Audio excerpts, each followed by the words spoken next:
আমি কেন এসেছি তাও তো খানিকটা তোমাকে বলেছি কমলিনী। যে মানুষটার সঙ্গে একদিন অগ্নি সাক্ষী করে বিবাহ বন্ধনে বদ্ধ হয়েছিলাম, অথচ যার সঙ্গে বাসর রচনা করা হয়ে ওঠেনি, তাকে মুক্তি দেব বলে এসেছিলাম। মনের মধ্যে একটা অপরাধ বোধ কাজ করত ক্রমাগত।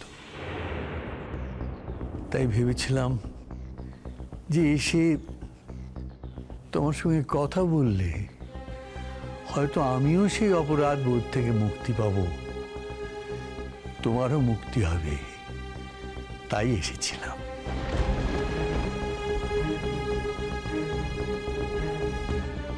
গদাই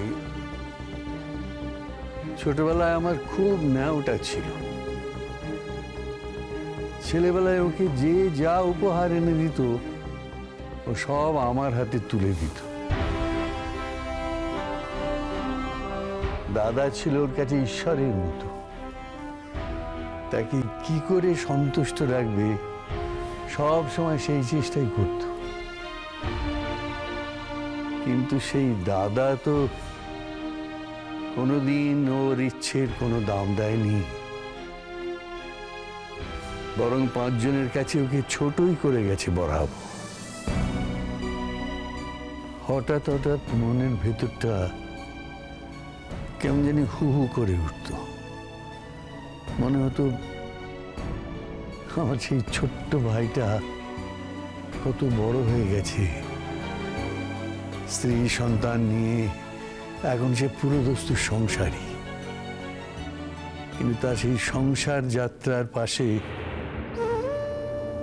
আমি তো কোনোদিন গিয়ে দাঁড়িয়ে বলতে পারিনি, কে মা বাবা তো নেই,